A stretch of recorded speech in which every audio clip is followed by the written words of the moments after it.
Hey there, you rebelicious soul.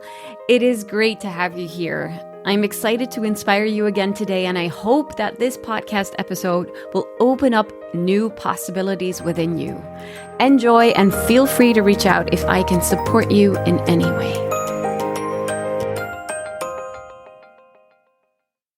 Relationships aren't just roses and rainbows. Anyone who is in a long-term relationship knows exactly what I'm talking about.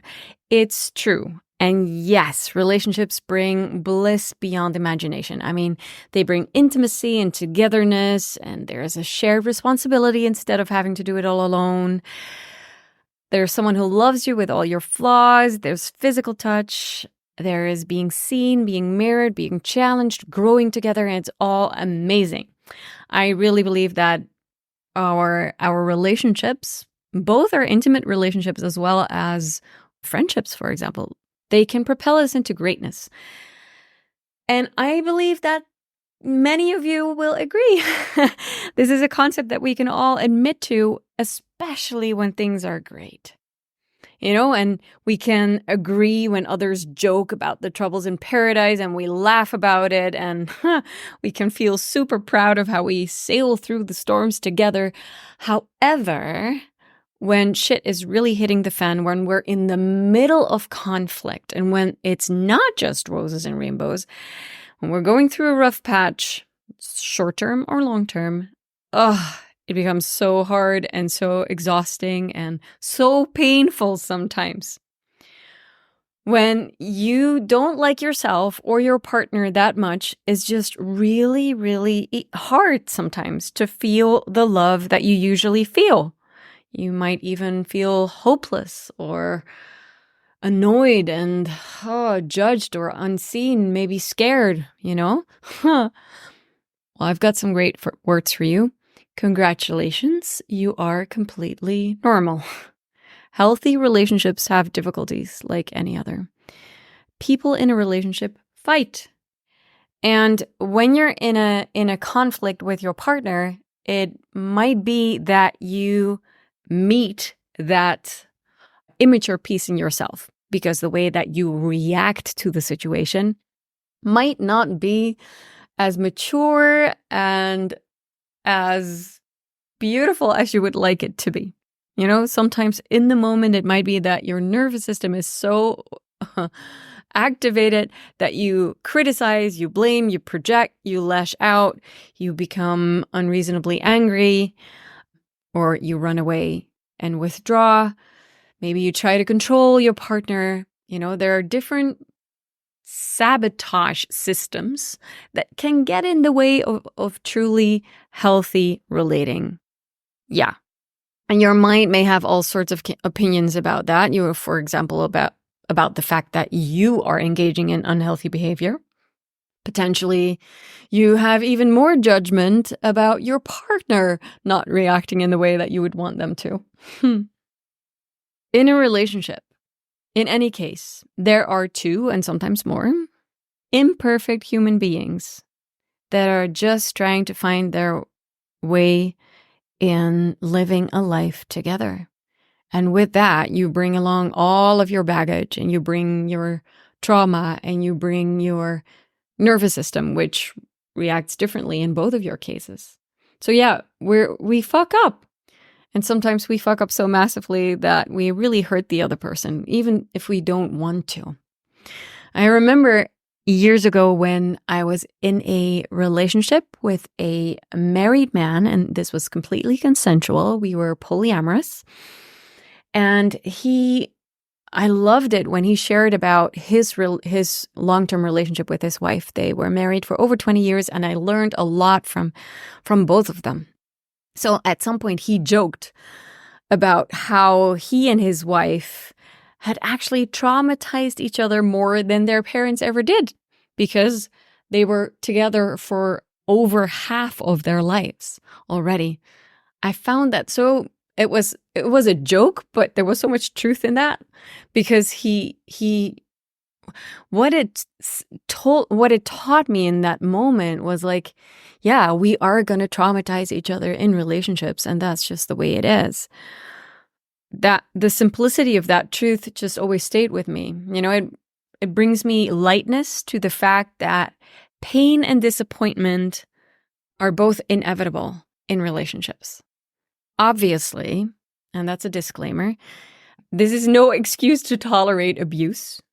And I'm definitely not advocating that you continue to accept or engage in behavior that is draining for the relationship, that doesn't, that is actually creating poison in your relationship. I mean, it's no excuse to not work on yourself or to not, find healthier, more mature ways of handling a situation. I mean, we can learn to do better.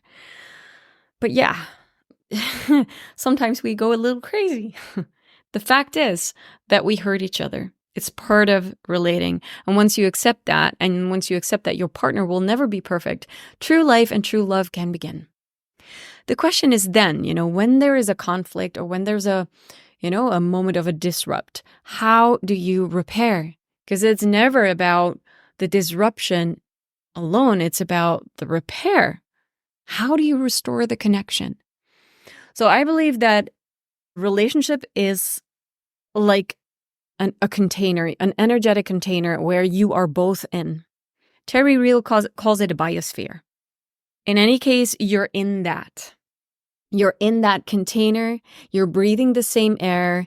You are in that space. So for a mature, healthy relationship to be sustainable, you want to make sure that that space, that container, remains as clean as possible. And this means that straight after a fight, or a deep process or difficulty or challenge, it's important that you both, or all three or four, whatever, that everyone who's involved takes the responsibility to clear what needs to be cleared so that the space can become clean again. And that can have different ways, there are different ways to do that. Sometimes it means that you have a good conversation so that you can fully hear each other and really, truly listen to each other's wants and needs. Now, this doesn't mean that you need to overly express about all the pain and hurt that they've caused you.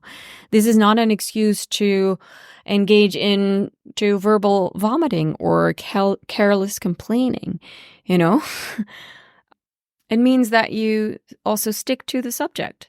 And sometimes you even suck it up. You give your beloved what they need. I would say, choose your battles and choose them wisely. And at other times, it might even be that you need someone external, like a relationship coach like myself, to guide that process, because they might have more helpful repair strategies or tools that you can learn and apply and then take along in the rest of your relationship.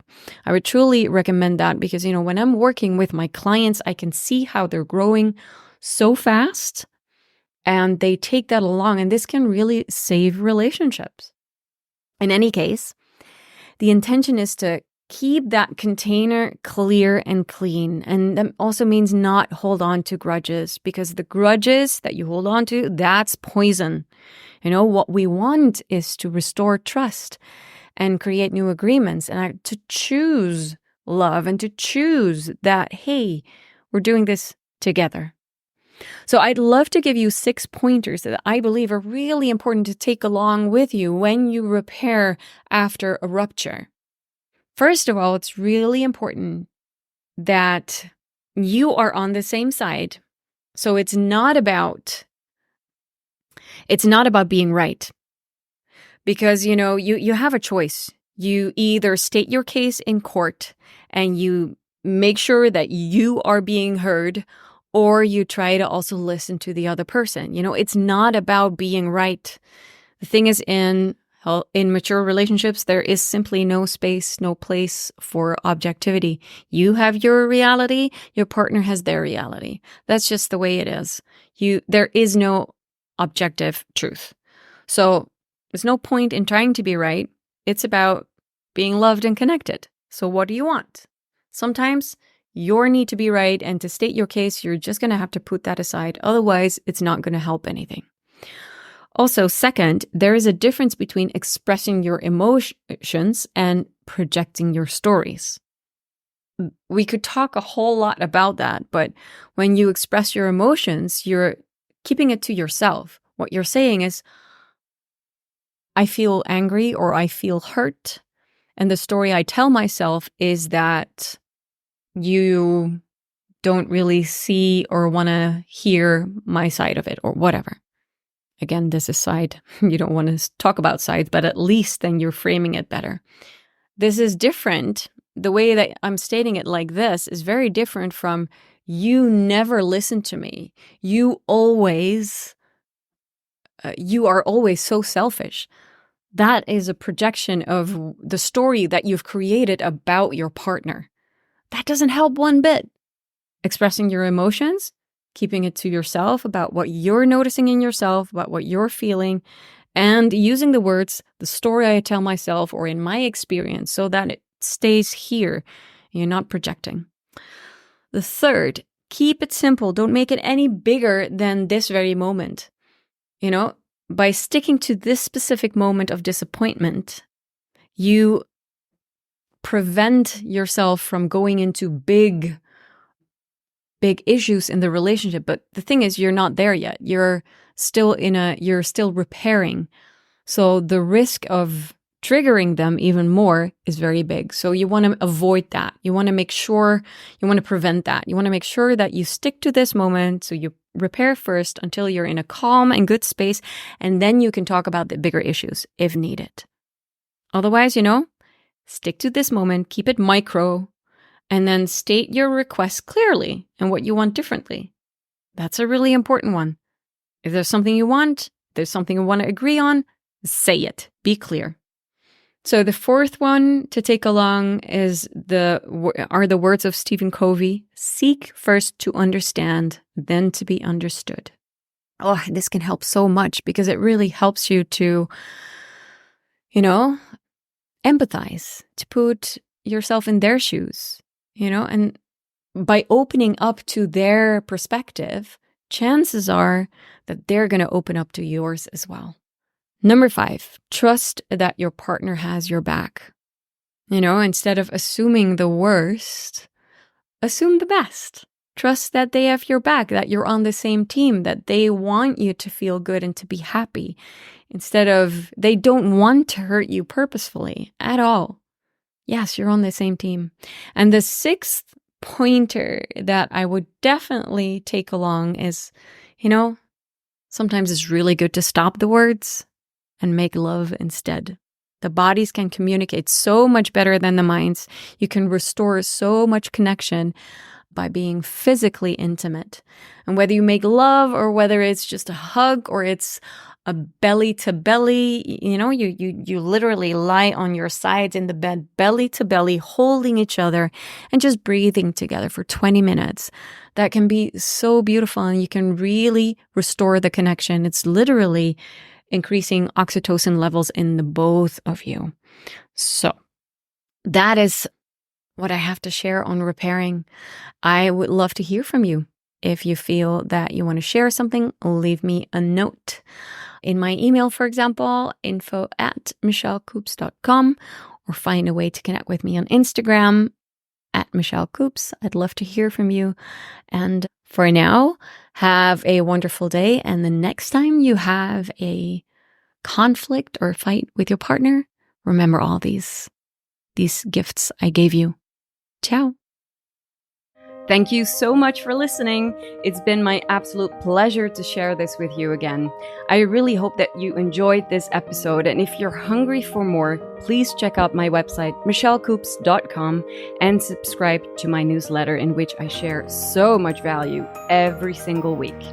Have a magical day. Stay raw, stay real, stay revelicious.